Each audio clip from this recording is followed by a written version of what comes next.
Hey, can you guys see that? Yeah.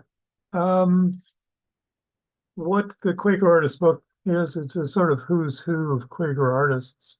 Um, Folks that are very famous, like James Michener or Ben Kingsley, um, and folks I just know. It's about 300 pages long.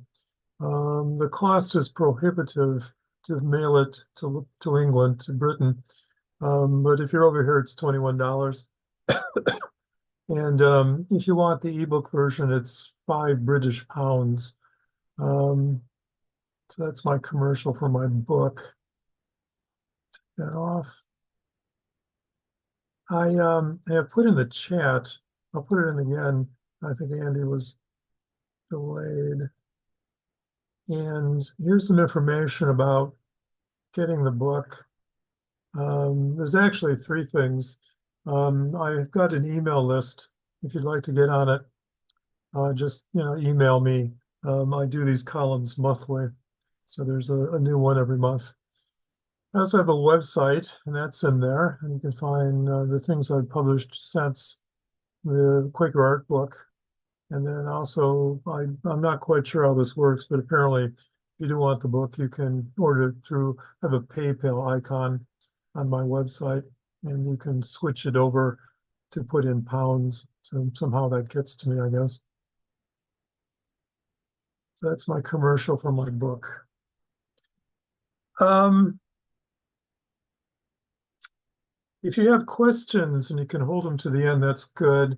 But if you want to stop me if I'm not being clear or you have questions, that's okay too. Most of what I'm going to do is tell stories. I like stories. I'm a writer and painter, so stories are a big deal with me. I'm half Irish, and I think it comes from my Irish side. My mother was a wonderful storyteller. I'm also going to hit the high points because I've done workshops on this sort of thing. I'm going to try to keep it to about an hour. So, um,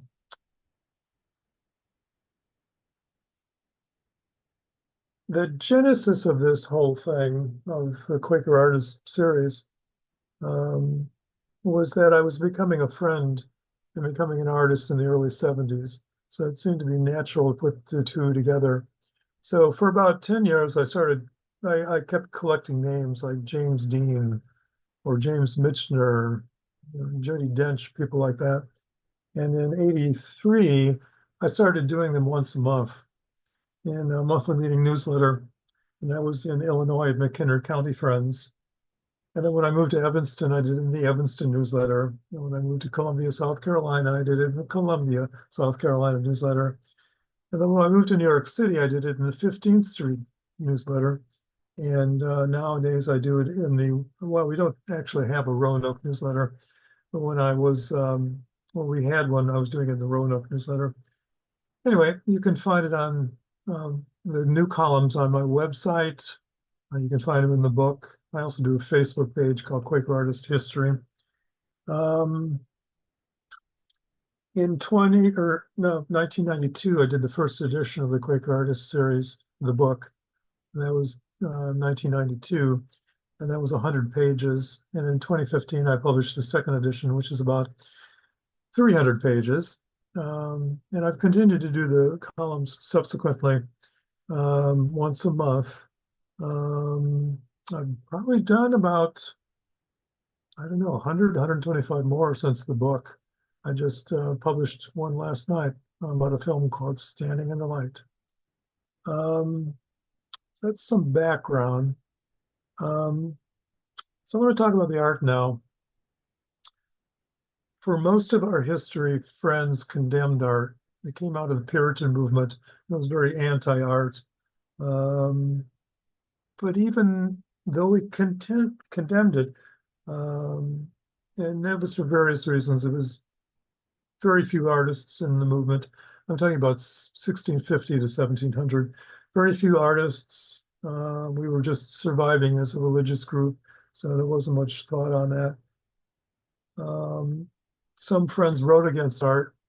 Fox wrote against it in his journal. He wrote against music because he felt it promoted self-importance and vanity. That was 1649. 1659, He wrote something to the called To the Parliament of England, 59 or particulars, and he condemned art on a political basis. In 1667, Solomon Eccles, a prodigiously talented musician, wrote something called the Music Lecture, where he condemned music as creaturely and not spiritual. 1668, William Penn, No Cross, No Crown. He condemned poetry, plays, novels, dance, music. He felt that we should be simple outwardly as well as morally. And then the person who sort of summarized all this was Barclay. I think it was Robert Barclay, 1676. He wrote the Apology for the True Christian Divinity, which was the closest we've got to a theology. And in Proposition 15, he proscribed most art, and he summarized all those bases, and particularly on a spiritual basis. Um, but even though it was condemned, you had friends who sort of were sticking up for it. One of my favorites, one of my heroes, Margaret Fell, said that it was silly, poor gospel that we couldn't wear clothes the color of the hills. So there was generally a condemnation from 1650 to 1700. But even though we condemned it, we were doing it. The earliest poetry I found, or the earliest Quaker art I found, came out in 1659. It was Edward Burroughs and Thomas Stubbs, who were part of the Valiant 60. And Burroughs wrote some untitled verses at the end of a pamphlet called The Great Mystery of the Great Whore. And Thomas Stubbs wrote A Declaration of Life and Power in Me. And both of them were focused on the inner light, that they discovered something called the inner light that had changed their lives. You also had some other poets who were very well known. Thomas Story, Thomas Elwood, even William Penn wrote poetry. Margaret Fell wrote poetry. So you had a number of poets, and it was sort of begrudgingly accepted. So it was out there. You also had portraits. Now, portraits were condemned as creaturely. You shouldn't, it was vain to have your portrait done. But there were some portraits. I'll show you some of them.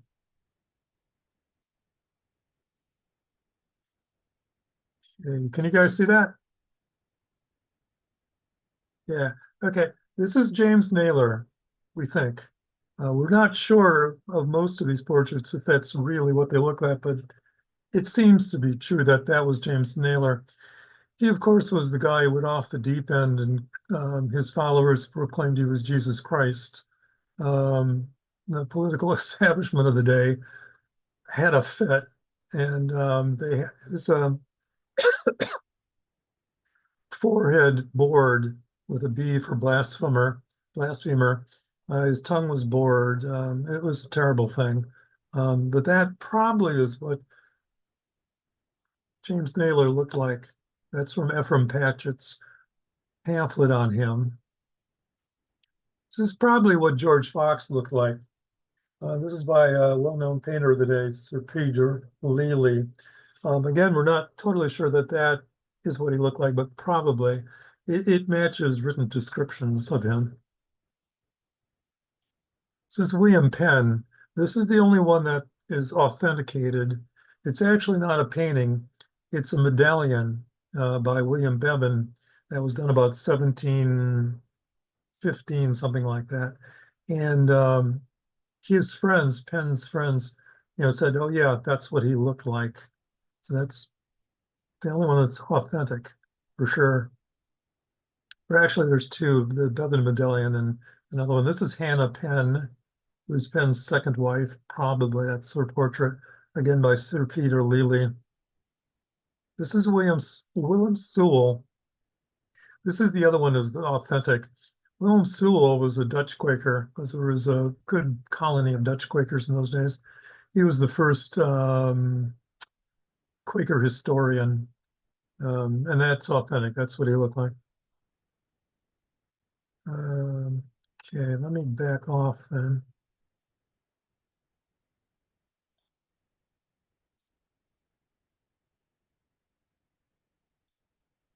Um, Yeah, actually, I should go back to that.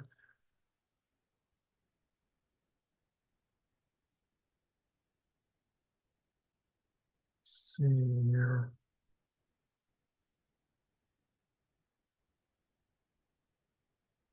Yeah. All right. This is a Quakers meeting.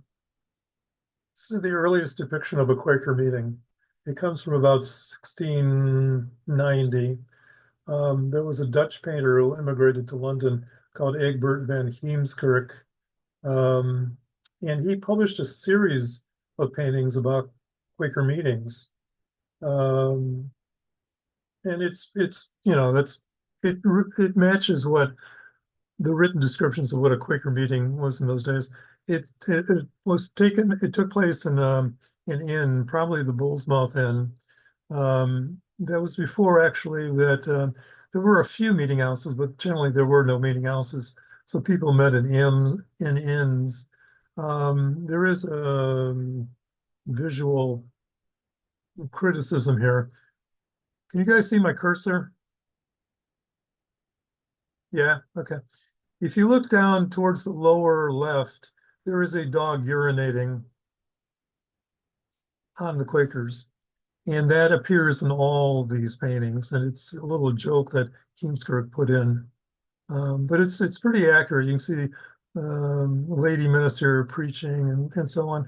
It's thought that some of the people in here are depictions of like people like George Fox or whatever. I've never tracked that down. Um, oh, and I should mention one more thing. I guess I can mention this and I'll clarify. This is Quakerism drooping. There was a guy who left Friends called Francis Bugg, Bugg, who absolutely hated Quakers. And he left Friends and he published a whole series of pamphlets criticizing Quakers. And this is from one of them called Quakerism Drooping. And, perfectionism was a thing that Friends believed in. Not that you could be perfect, but that you could really rely on the Spirit of God to lead your life, and that it was infallible. And that's one of the things that, or a couple of things that Bug criticized us for. What I wanted to clarify was that I have a series of slides, and I added a few last night, but I couldn't get them in order. So I'm going to have to flip forward for about a half a dozen of these. And the next one is actually, yeah, this one. This is the Quaker Synod, which I just wrote about recently. And it's the earliest depiction of a yearly meeting. It's London yearly meeting from about 1696. Um, it's actually, interestingly enough, what appears to be, well, it's William Penn. I just discovered this a few months ago, so I really haven't worked this in, but I was always told that the only authentic depiction of Penn was the Bevan medallion. But as you can see, I blew it up when I looked at it to do the piece. It resembles the Bevan medallion. So you've got William Penn there, George Whitehead, who with Stephen Chris were the successors to George Fox as sort of the first among friends. So that's the earliest depiction of a yearly meeting. Um, okay, let me take that down. There was prose done in those days too. Again, it was sort of frowned upon, but it sort of snuck in. One of the most interesting ones is Stephen Chris, who with George Whitehead kind of informally led the society. He wrote a Quaker's Pilgrim's Progress called A Short History of a Long Travel from Babylon to Bethel. And what it is, if you know the um, Pilgrim's Progress, the guy ends up going through, and conquering all sins, and he ends up in heaven. Well, the short history is a quicker version.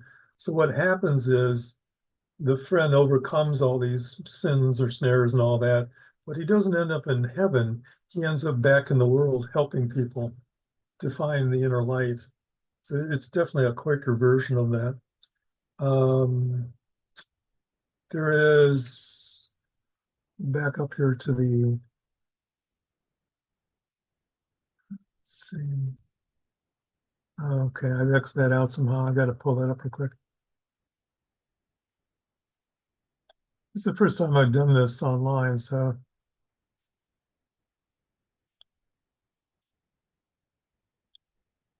okay.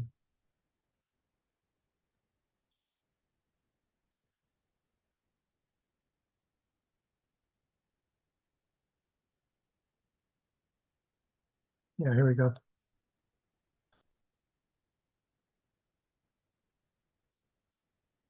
This is the Penn Wampum belt.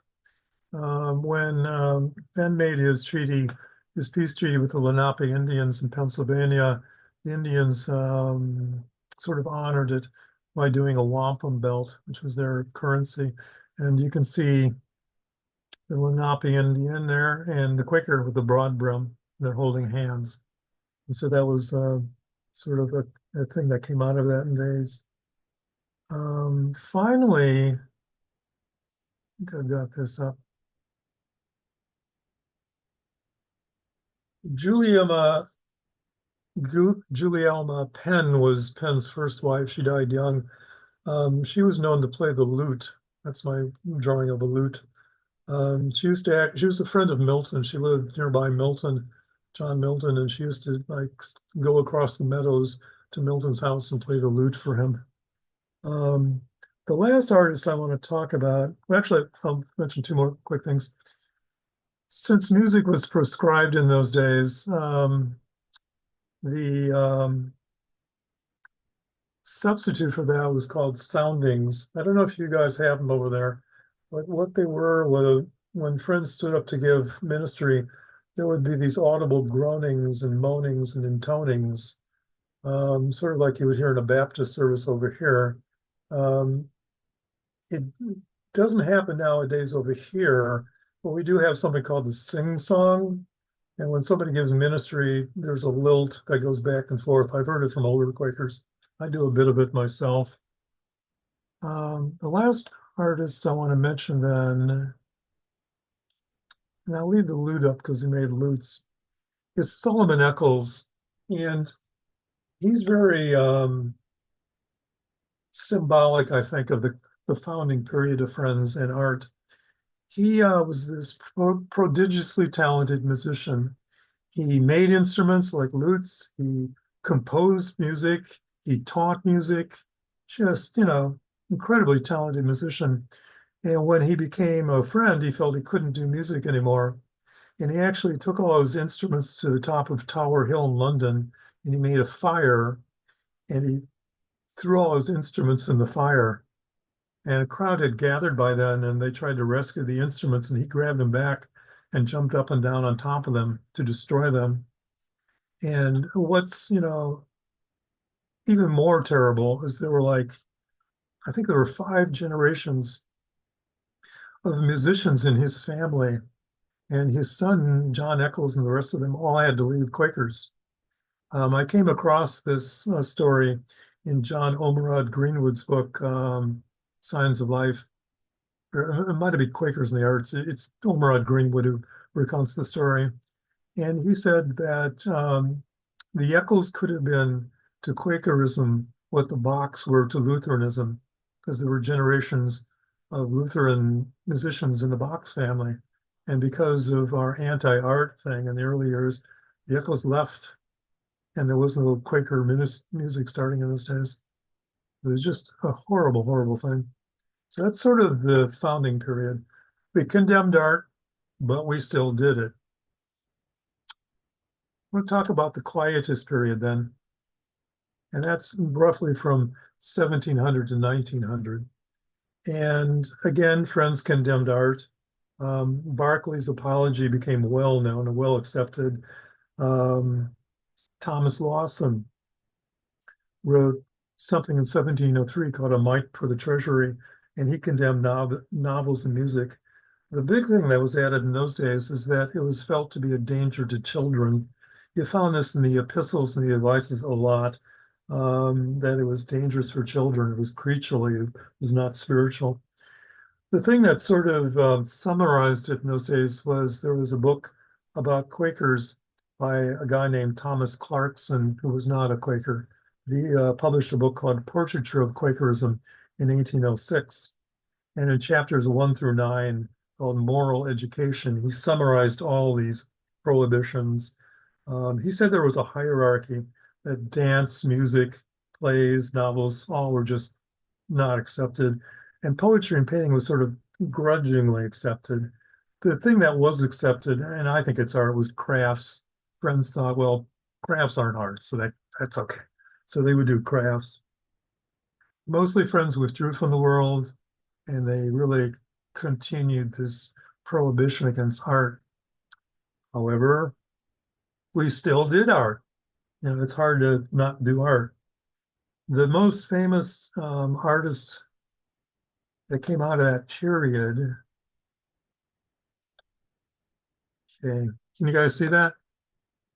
Yeah, is Edward Hicks, of course, who did the wonderful Peaceable Kingdom series. Um, Interesting man. He did these wonderful paintings. This is Penn's treaty with the Lenape Indians. That's the meeting under the treaty elm.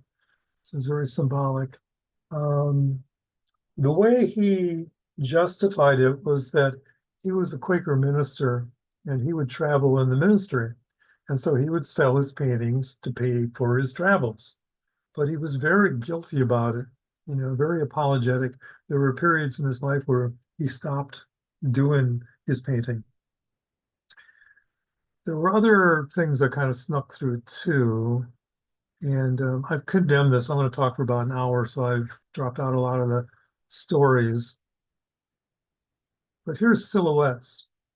I forget who this is, but it was a Philadelphia friend. Silhouettes were accepted, because it was just plain, I guess. Um, that's from about 1775, that one. This is not a good, I need to get a better picture of this. But this is Presence in the Midst. This is a meeting for worship in Pennsylvania, I believe. Um, Penrose lived in the late 1800s, but I think this is a depiction of one probably more like from the late 1700s. You can see Jesus there, sort of faintly overlooking it. Um, Here's a fun one. Amelia Montgomery wrote a book about John Woolman, and this is what she had on the frontispiece as a picture of John Woolman, but it doesn't appear to have been John Woolman at all. Janet Payne Whitney, another Quaker writer, wrote an explanation that it was written by or painted by Thomas Smith, I believe it was. Um, I'm sorry, Robert Smith III. And it was sort of just written on the back, woman, question mark.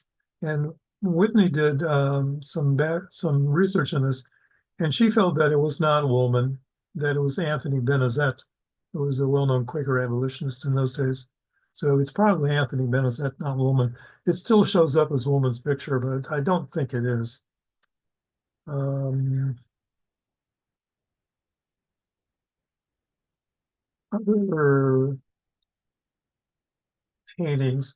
This is a non-Quaker who did this. This is Thomas Rowlandson, who was a wonderful, painter from about 1800, and it's a sort of caricature of a meeting in London.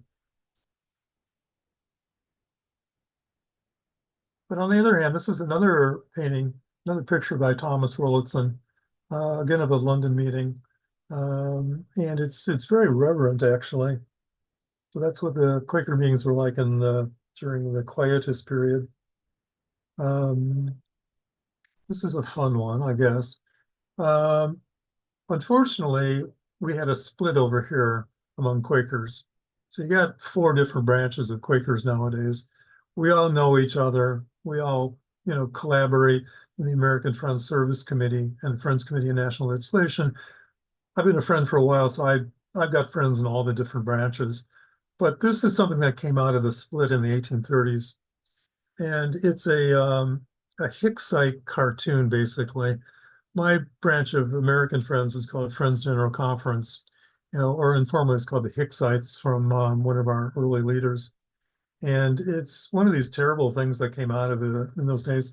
It was drawn by a Hicksite friend called Benjamin Ferris.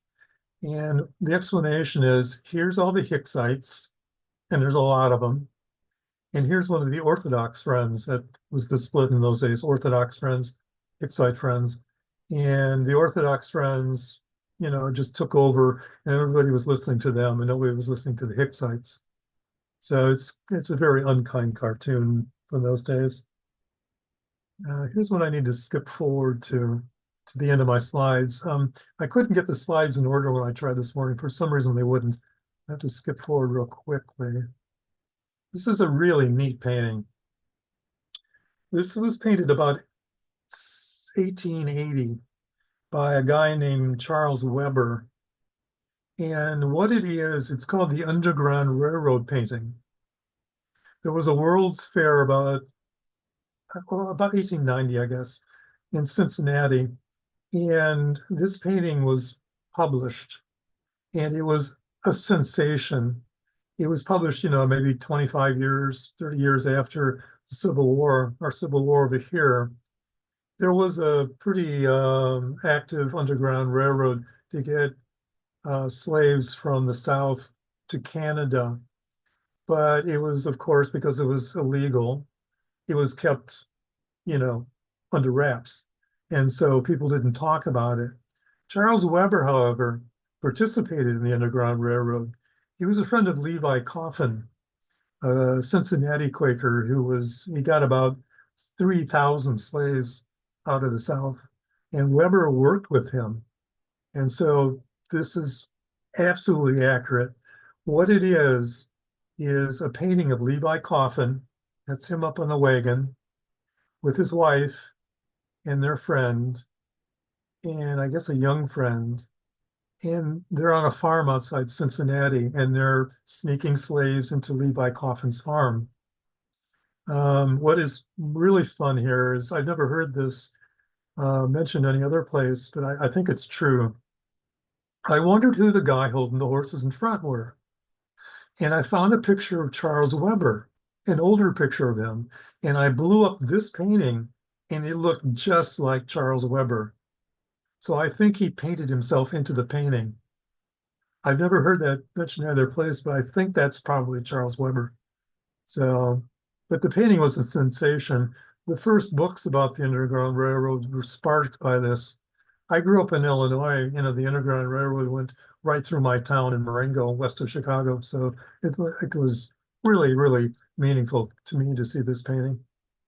You can find all these paintings online. Skip back here.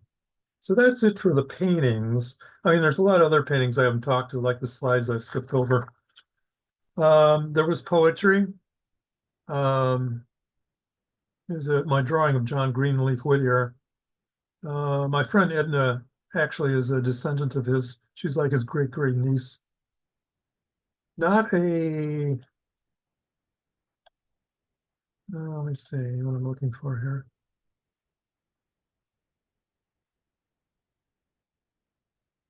I mean, I must have somehow X'd this out. I've got to pull up the poem real quick. I want to read his first day thoughts. Sorry, I had it pulled up and it disappeared on me.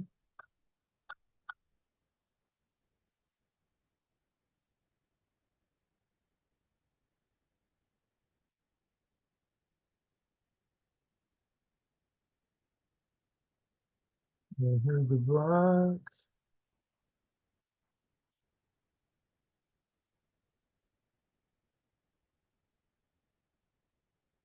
Find Whittier real quick.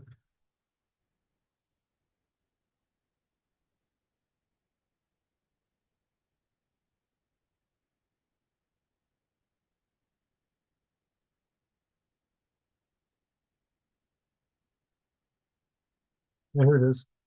This is a poem that Whittier wrote. First, I thoughts.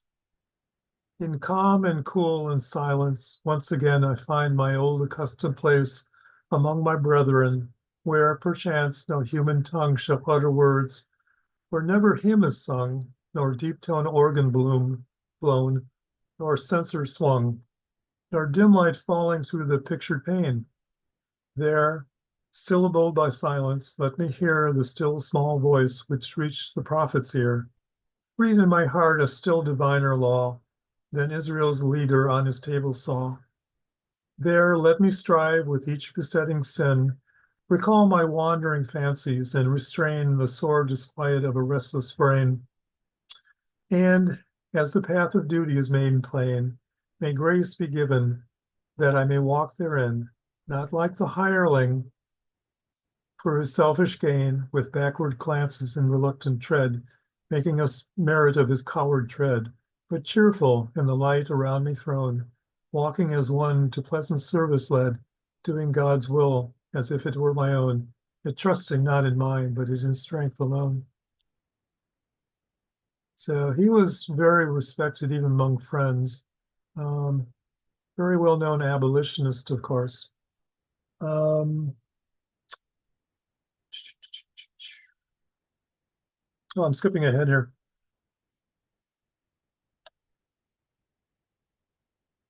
No, I've got the wrong page. I'm sorry, that's why I looked wrong.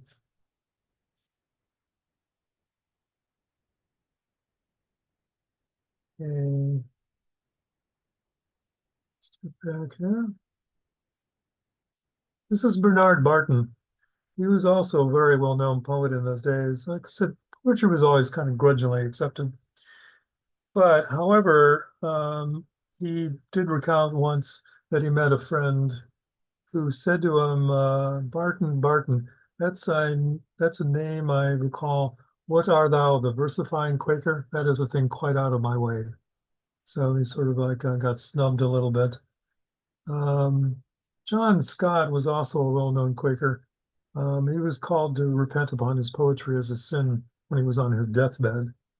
And finally, Walt Whitman, not a Quaker during his life, but he was raised a friend, and you'll find plain language in his poetry. He actually said one of the greatest moments of his life was hearing Elias Hicks, who was the founder of one of the founders of my branch of friends, when Elias Hicks gave ministry. Um, there was some sculpture. This is Patience Wright's sculpture of oh, I forget, it's one of the parliament leaders. Very interesting woman. She was in England during our Revolutionary War, but she was for the Americans. So she would actually, she would sculpt people like the king and queen, and then she would hide messages to the rebels in the wax sculptures and ship them back to the United States. Um, another, oh, yeah, another artist in those days was Anna Sewell, who wrote Black Beauty. She, was very concerned with animal rights. So, like when she would take her horse in the buggy to the railroad station or something, she would never use the whip, but she would say to the horse, "Now they must go a little faster, friend." Um, Quaker dream writings were very big in those days too. I mentioned that to Amanda before we started. It's died out among friends nowadays, but in the old days, one of the sources of the spirit were dreams. You might have regular dreams, but occasionally you would have significant dreams. Like some women ministers started out their ministry because they had a dream about that they should be a minister, or some abolitionists began their abolitionism because they had a dream about slavery. You would bring the dreams to other friends for, clarity, and then you would bring it to the meeting for business and share a significant dream, which might only happen once in your life, with the meeting for business. And if the meeting for business supported it, you would go forward. But you can, you read like George Fox or John Woolman's journals.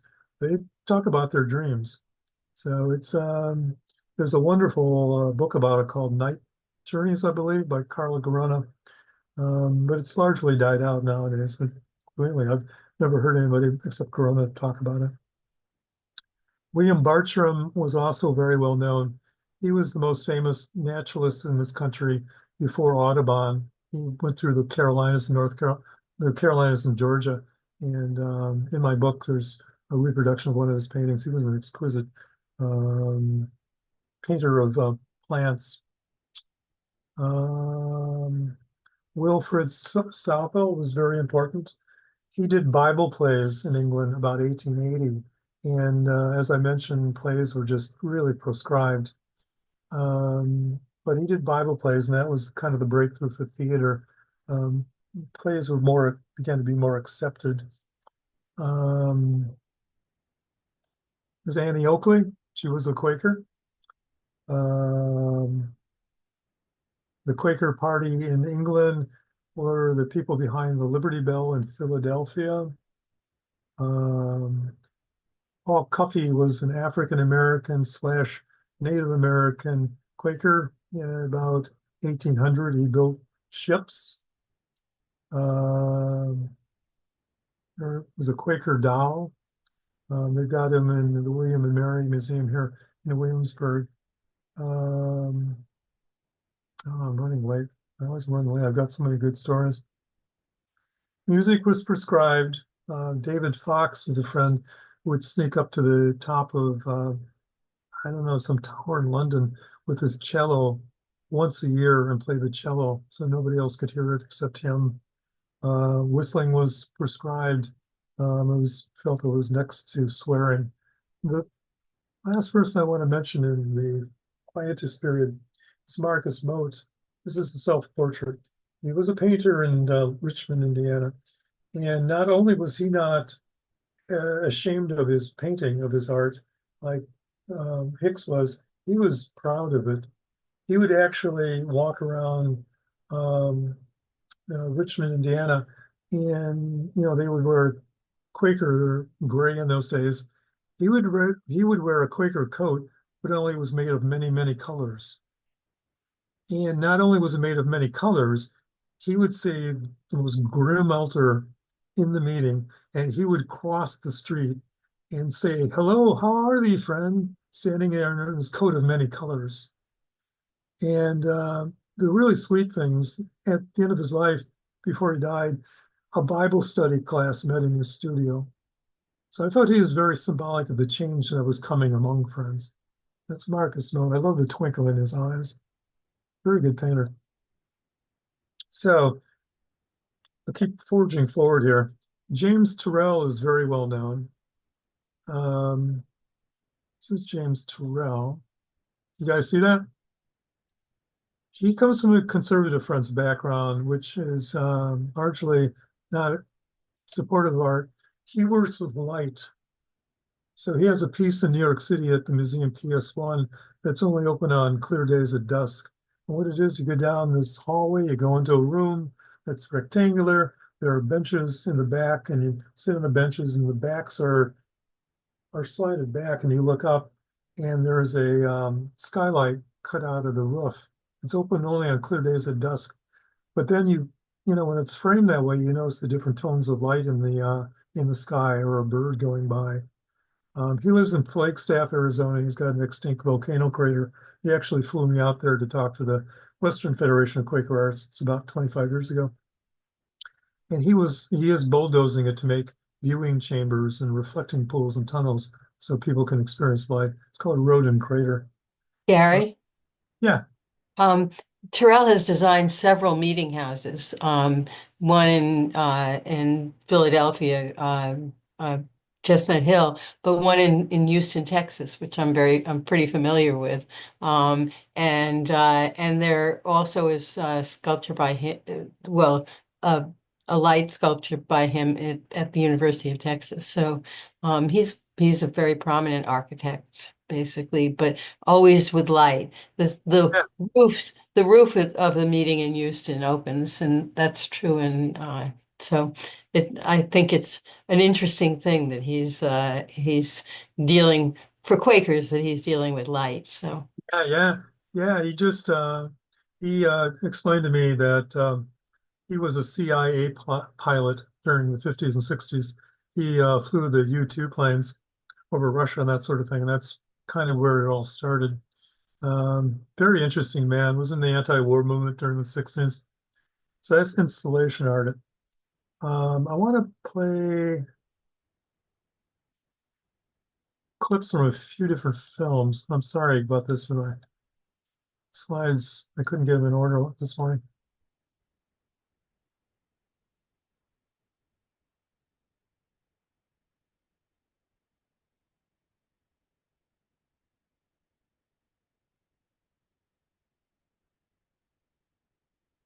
Okay, this is friendly persuasion. I'll cue it up to the section here I want.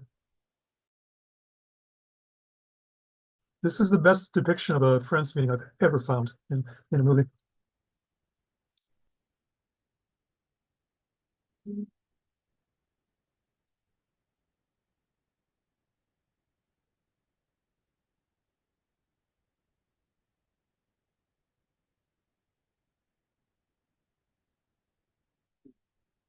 Yeah. This is them arriving at a meeting.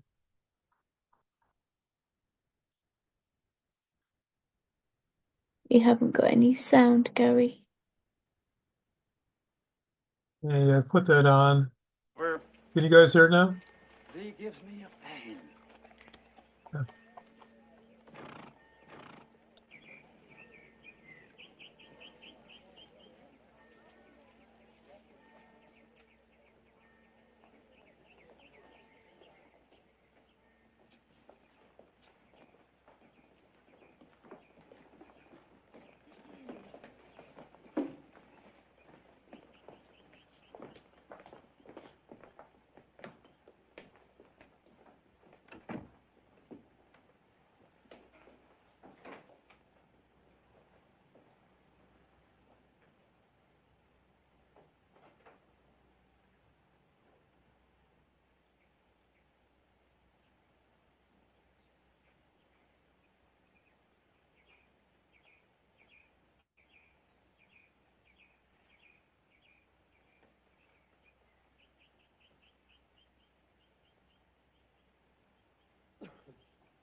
Last week, I had my 80th birthday, and I'd like to bear witness to Proverbs.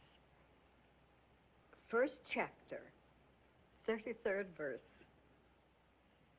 Whoso hearkeneth unto me shall dwell safely and shall be quiet from fear of evil.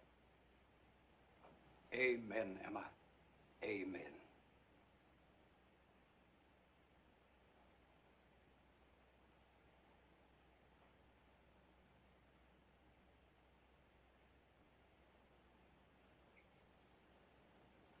I want to ask the prayers of everyone here to help me to be less worldly, less concerned about my appearance, to mind my tongue, and especially have the strength not to wear earrings.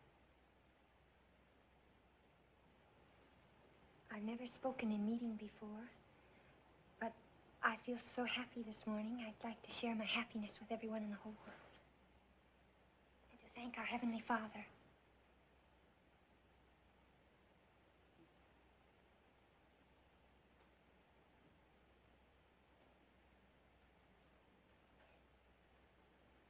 God is love.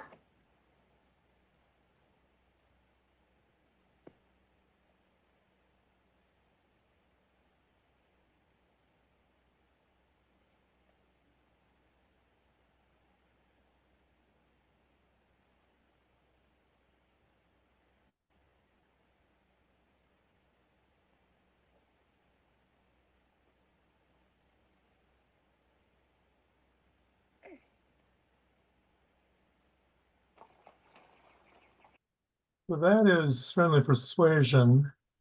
I want to play one more clip.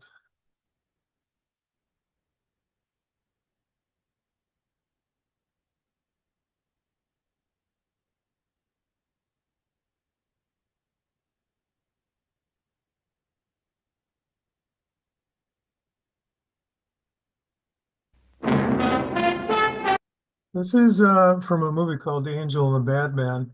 And it's a movie that John Wayne, it's implied he becomes a Quaker. It's actually a pretty good movie. It's a Republic Western, RK movie, something like that. I'm going to cue it up. Where should they?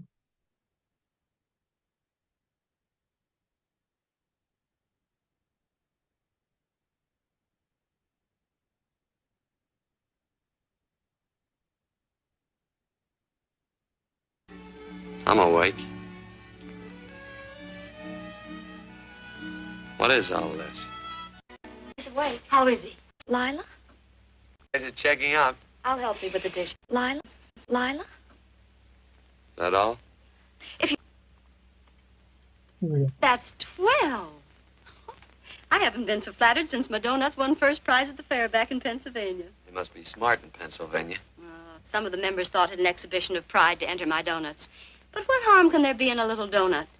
Unless one eats so many of them that they explode, which is likely to happen to you, young man. Well, there's worse ways of checking up. I'll help you with the dish. No. You stay and watch Quirt Evans.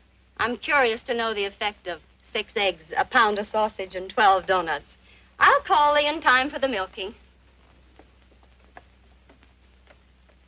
Do all you people from Pennsylvania talk like that?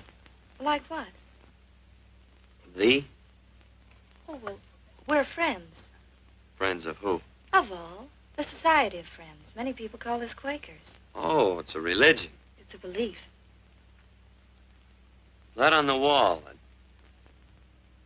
Each human being has an integrity that can be hurt only by the act of that same human being, and not by the act of another human being. Is that Quaker stuff? Mm-hmm. You mean nobody can hurt you but yourself? That's a friend's belief. Well, supposing somebody whacks you over the head with a branding iron. Won't that hurt? Physically, of course. But in reality, it would injure only the person doing the act of force or violence. Only the doer can be hurt by a mean or evil act. Are there very many of you Quakers? Very few. Sort of figured that. That's The Angel and the Bad Man. We're coming up on 3 o'clock, and this is going a little longer than I hoped. Is it okay if we go a little farther? Yeah? Okay. People can leave, of course, if they need to. Okay. There are some other films, too. Quaker Oaths is not very accurate, but it's fun. It's about a couple who get married in a Quaker meeting, and then when they get divorced, well, I don't know how you guys do it, but I guess you do the same way we do. Everybody signs the marriage document. Well, in Quaker Oaths, everybody's got to sign the divorce papers. So there's a road trip involved. Drunk history is also a really curious thing. I don't know if you got that in England, but it's on Comedy Central over here, I think. What drunk history is, somebody gets really, really drunk. I mean, actually drunk on camera, and then they tell the story of something of a historical character. There is an episode about Mary Dyer. She's the Quaker woman who was hanged on Boston Common here. And in the episode, Jen Kirkman, who's a comedian, tells the story of Mary Dyer, and Winona Ryder acts out. They switch between Jen Kirkman telling the story and then Winona Ryder acting out Mary Dyer's story. And there's a lot of swearing involved. I was appalled the first time I saw it, but then in the episode, Jen Kirkman actually starts crying when she tells the story. So it's actually kind of an affecting thing. Also in film, David Lean, the director, was a Quaker. Skip ahead here. Yeah, this is Winona Ryder in the Drunk History episode about Mary Dyer. But there's also an episode of Fleabag, which is British, of course, that takes place at Westminster Friends Meeting House. And she and I don't know if you've ever seen the series, the sexy priest go to Friends meeting. It turns out it's Westminster meeting, and you sort of have to see the series, but she does these occasional looks towards the camera with ironic looks or ironic comments. And she goes to Westminster meeting very skeptical. And then in the midst of meeting, she feels like she has to stand and say something. And she's going, oh no, oh no, oh no, what am I going to say? And then she stands and starts talking about how she feels like she would be a better feminist, or she wondered if she would be such a feminist if her chest was bigger. And then the priest, just loses. He's sitting on the other side of the room, and he just loses it. That's Fleabag. But there's also Endeavor, and I think it's the third season. It comes out that uh, um, Endeavor Morse was actually raised a Quaker. He left Quakers, but he talks about that in one of the episodes. Move along then to, and I'm sorry, I have to skip back.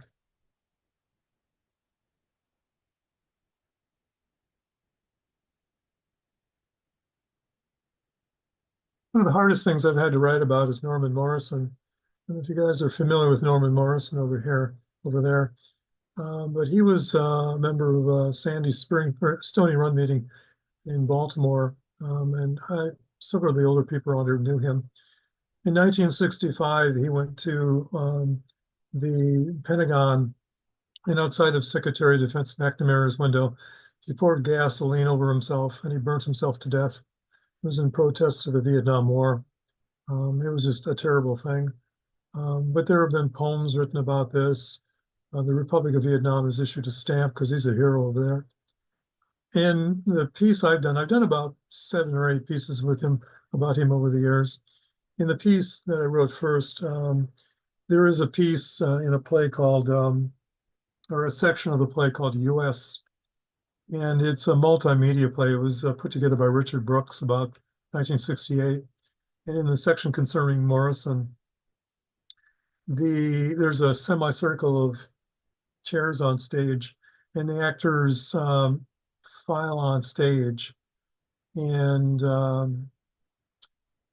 they begin to repeat the transcript of the memorial meeting, a Stony Run meeting for Morrison.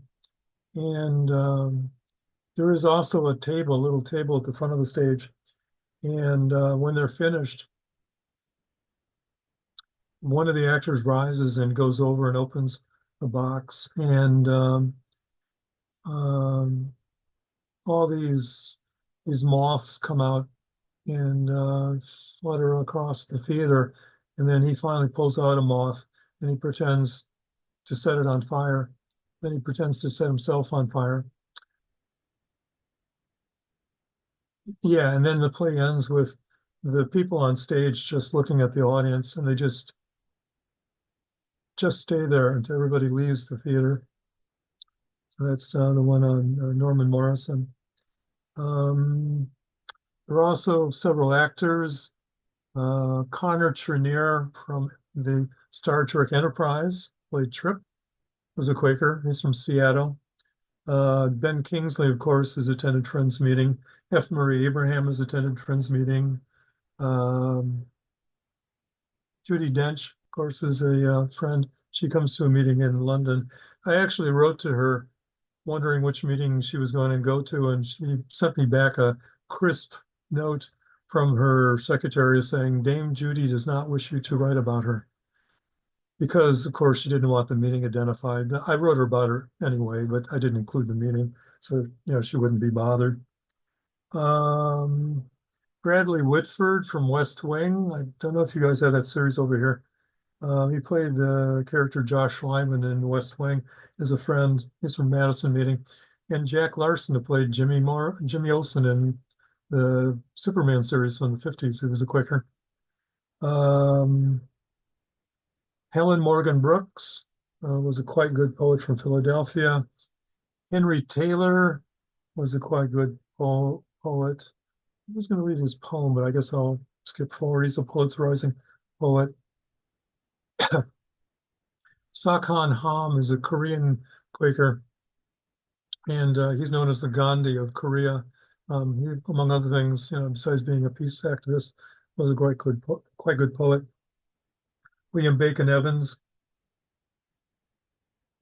a plain friend, was a poet.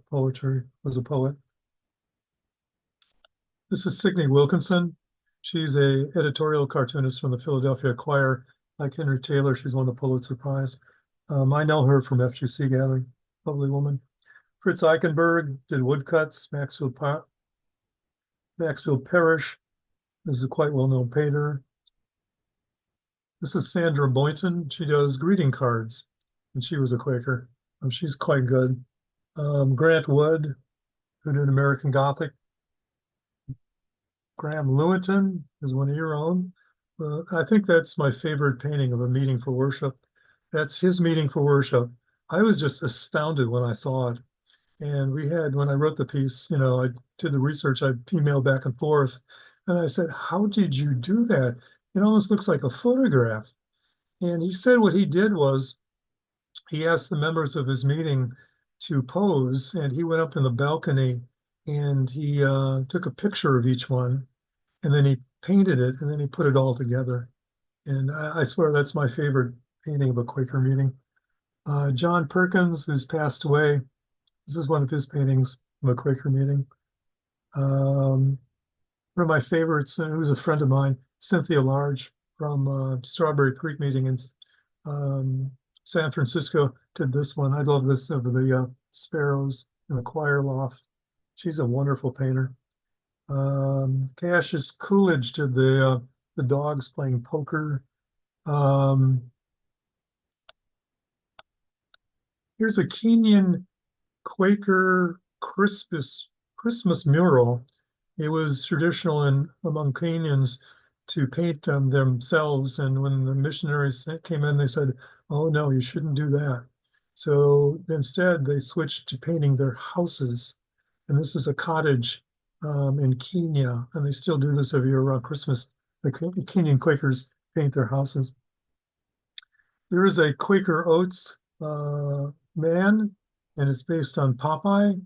It was put out by Quaker Oats. I actually had the little cartoon pamphlet, and in it, instead of Popeye eating spinach and beating the hell out of everybody, the Quaker Oats man, or actually, Popeye declares himself the Quaker Oats man, and he eats Quaker Oats, and then he proceeds to beat the hell out of everybody. So the Philadelphia Quakers got wind of that, and they wrote in great numbers to Quaker Oats, and Quaker Oats went, "Oh, sorry," and they discontinued that advertising campaign. This is a friend of mine, a wonderful cartoonist named Sabrina Jones. She does a lot of illustrations of, I forget what they call them, but they're like little illustrated novels. This is actually 15th Street Meeting. That's Sabrina, actually. That's my friend Rick Panganiban. And another friend, whose name I'm forgetting, but he's a poet. And finally, Edward Sorrell, who's done a lot of things for the New Yorker. That's him at the meeting on the Upper West Side. That's him actually meeting his wife. That's the first meeting he was ever at, he said. And he met his wife there at this meeting on the Upper West Side. Wonderful, wonderful painter. That's it for painting. Britton Turkle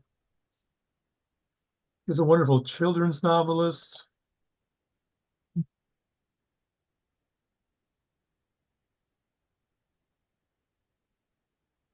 James Michener, of course, everybody knows, was a Quaker. Ann Tyler was a wonderful novelist. I had her picture, I guess not. Is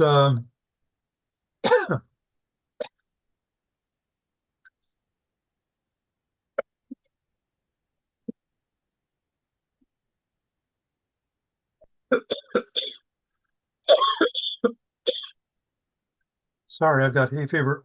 Let me take some antihistamine. I'll be right back. Give ourselves a few minutes break to.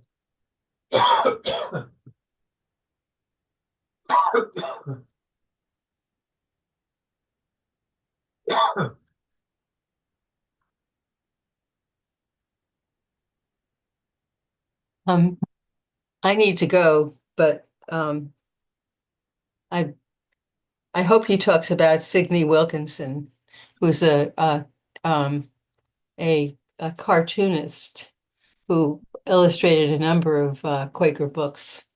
I'll be right back. Yeah, that's okay.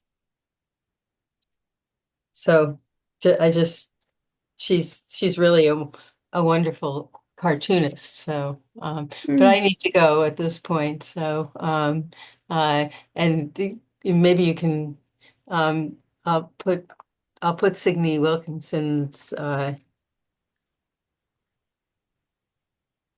I'm putting this in the chat. Yeah, thank you, Liz. Yeah. I'll save that. Yeah, we'll wrap up soon anyway. And then I'll post the recording so that people can access it. Yeah, I'll try to wrap this up. Thanks, Gary.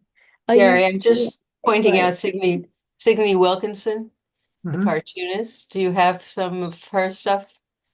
I have her drawing, and Okay. Yeah. she gave me permission to reproduce one of her cartoons in my book. Yeah. And she when I was at Friends General Conference as the publisher, she gave us permission to do quite a number of her cartoons in the little book, The Quaker Way. So Yeah, she's yeah. wonderful. Very nice woman. Piers Yeah. Anthony, science fiction writer. Elizabeth Gray Vining, novelist. This is Jessamine West, also a wonderful novelist. Wrote The Friendly Persuasion. Um, Gandhi Hartog, Rex Stout, mystery writer. Valerie Taylor. She wrote a lot of kind of pulp novels about lesbianism before it was above ground. She's a Quaker. Yay, homestretcher music. Antoinette Sterling was a Quaker opera singer. She lived about 1880. Um, music was not accepted in those days, but when she went to St. Martin's meeting, she felt the need to get up and sing, and she sung the aria from O Elijah. She asked about listening to the still small voice. And afterwards, people were just reduced to weeping. They were so moved. One of the elders came up and said, well, basically said sort of like, well, we don't really do that, but if you felt led, it's okay. There were Quaker jazz musicians. Charles Roberts, African American Quaker, was one of the creators of stride piano over here. Ned Rorem, Joan Baez goes to Carmel meeting. Bonnie Raitt was raised a friend. Dave Matthews, South African friend, and now he's in Charlottesville up the road from me, was raised a friend. Damon Albarn from Blur and Gorillaz, not a Quaker, but he was raised a friend. Richard Reed Perry from Arcade Fire was raised a friend. He's a Canadian. Emmylou Harris has gone to Friends meeting in Nashville. Carrie Newcomer is very well known over here. Okay, a couple more and then I'll just wrap up. Dance was not accepted throughout our history, but like in the early days, there's actually a story of one Quaker going to witness at a dance about 1680, and I think everybody was kind of drunk because they started applauding him and kind of like helped him go home and all that. But even like in 1740, one friend was a woman became a friend, and she was sort of kidnapped by her husband, and they ended up in Rhode Island or something like that, and she was made to dance, though she felt that she shouldn't dance, and she started weeping, and the people around her said, "No, leave her alone." But it became accepted, and is nowadays accepted. I was at Illinois Yearly Meeting back in about 1980, and we actually danced at the end of the one ministry. Like there was 100 of us dancing. Crafts real quickly. Monopoly was invented by Quakers. Um, Laurie Baker, yeah, is sort of like the Gandhi of architecture. British friend, knew Gandhi, and worked in architecture. Um, Betsy Ross, who created the American flag, was a Quaker. Um,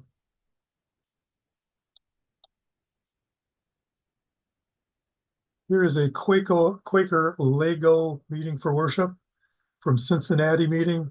You can see the young friends heading off to meeting for worship there. Um, Here's an Elizabeth Fry window. It's in Washington. I love the color on that. Okay, I'll mention a couple more and then I'll wrap up. This is a shadow sculpture by Kindred Gottlieb, who's from San Francisco. It's not the best picture, but what it is, it's made out of mesh. And so when you shine a light through it, you'll get a shadow like there. And if the light's up there, you see a shadow over there. It's just a wonderful, wonderful thing. Finally, the person that I think sort of symbolizes that period is Sylvia Shaw Judson. This is her sculpture of, it's called Boy Reading. She was a friend from Lake Forest meeting, which was the neighboring meeting to mine in Illinois.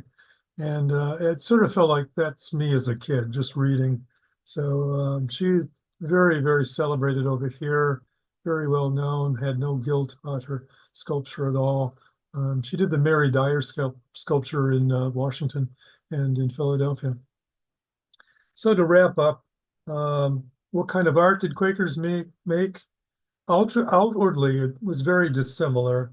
All kinds of art, from the wildest art like Ned Rorem to the plainest art.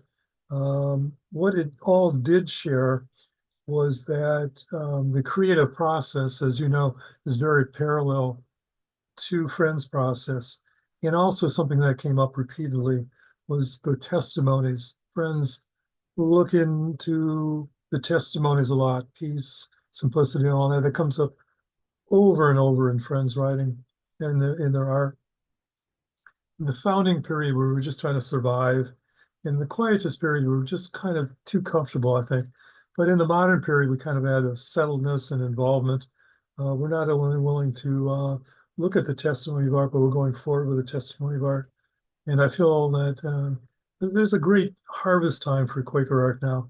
Instead of a spiritual danger, it can be a spiritual harmony with God. So sorry, that's a lot of information. That went longer than I thought. I need to cut Oh, it back. thank you very much, Gary. That Yeah. was really, really interesting. Did you guys have any questions? I hadn't mentioned 80% of the things I could have. I still publish them on my Quaker Art website, GarySandmanArtist.com.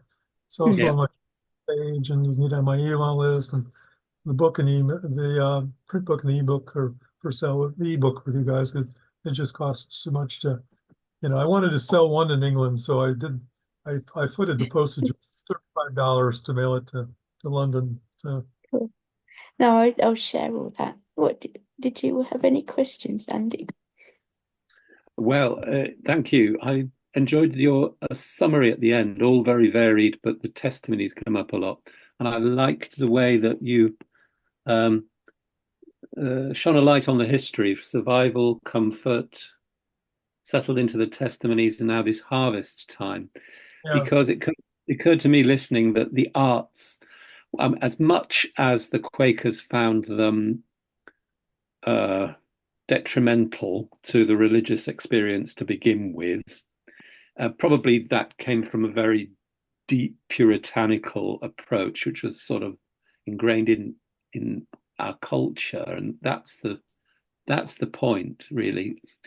Just like we believe that all life is sacramental, I think all life is cultural.